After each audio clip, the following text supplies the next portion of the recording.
Hello everyone, কেমন আছো সবাই? আশা করি সবাই ভালো আছো। আমিও খুব ভালো আছি। চলে এসেছি আবার একটা নতুন ভিডিও নিয়ে, রান্নার ভিডিও। পাঁচমিশালি সবজি দিয়ে একটা তরকারি হবে, তাই ভাবলাম চলো তোমাদের সঙ্গে একটু শেয়ার করা যাক। এই যে কড়া গরম হতে একটু তেল দিয়ে দিয়েছি, আর এই যে শুকনো লঙ্কা তেজপাতা ফোড়নে দিয়ে দিলাম। অনেকে তো অনেক রকমভাবে সবজি রান্না করে খাও, এটা আবার একটা অন্যরকম সবজি রান্না, অনেক কিছু দেওয়া আছে। তোমরা দেখলে বলবে এরকম সবজি রান্না করে আবার খাওয়া যায় নাকি? হ্যাঁ যায়। এই যে থোড়, আলু, বরবটি, বেগুন আর এই যে লাল শাক, সব রকম এক জায়গাতে দিয়ে পাঁচমিশালি একটা তরকারি। থোড় দিয়ে লাল শাক কেউ কখনো খেয়েছো? আমরাও আগে কখনো খাইনি, তাই ভাবলাম চলো আজকের করা যাক। লাল শাকটাও অল্প ছিল, থোড়টাও অল্প ছিল, যার জন্য দুটো এক জায়গাতে দিয়ে দেওয়া হলো। তেল ভালো করে গরম হতে এই যে কড়াতে দিয়ে দিয়েছি সব সবজিগুলো, দিয়ে এই যে ভালো করে নেড়ে চেড়ে তেলের সঙ্গে ভালো করে নেড়ে চেড়ে নিচ্ছি। একটু ভাজা ভাজা হতে থাক। সব সবজির কালার কিন্তু একই কালারের হয়ে যাবে। লাল শাকটা আছে না, তার জন্য থোড়, আলু, বেগুন সব একই কালার হয়ে যাবে, লাল লাল কালার হয়ে যাবে। তোমরা কখনো খেয়েছো নাকি অবশ্যই কমেন্ট করে আমাকে জানিও।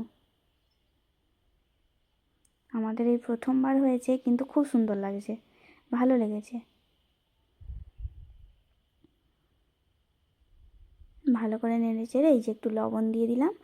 আগে থোড়ে একটু লবণ মাখিয়ে রেখেছিলাম, যার জন্য একটু জলটা ঝরে গেছে। থোড়ে একটু জল ঝরে গেলে কড়াতে দিলে তাড়াতাড়ি ভাজাটা হয়ে যায়, ওই জন্য এবারে অল্প করে দিলাম একটু লবণ, একটু হলুদ। তারপরে যে চিংড়ি মাছটা দিয়ে দিলাম, দিয়ে ভালো করে আবার নেড়ে চেড়ে নিচ্ছি। লবণটা দেওয়ার পরে শাকটা জড়ে গিয়ে একদম একটুখানি হয়ে গেছে। যত রান্না হতে থাকবে তত একদম কমে কমে আরও অল্প একটু হয়ে যাবে। এই যে পরিমাণ মতো একটু জল দিয়ে দিলাম, কেননা থোড় যতই সেদ্ধ করো না কেন একটু কাঁচা কাঁচা কচকচে ভাব থেকে যায়, যার জন্য একটু জল দিয়ে দিলাম। দিয়ে একটু সিদ্ধ করে নেব, নিলে একটু খেতে সুন্দর লাগবে, একটু মাখা মাখা তরকারি হবে, যার জন্য একটু জল দিয়ে দিলাম। এই জলটা যত কমে যাবে তত তরকারি আরও কমে একদম অল্প হয়ে যাবে।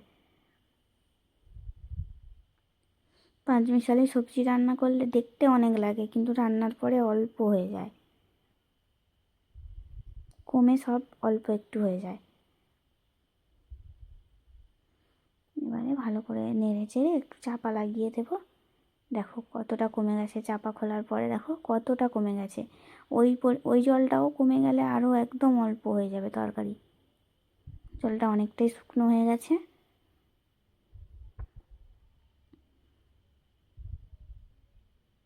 ভিডিওটা কেমন লেগেছে অবশ্যই কমেন্ট করে জানিও। এই যে একটু জিরের গুঁড়ো দিয়ে দিলাম, দিয়ে এবার একটু নেড়ে চেড়ে লাভিয়ে নেব। আর খুব একটা জল নেই, একটু নাড়াচাড়া করলেই হয়ে যাবে।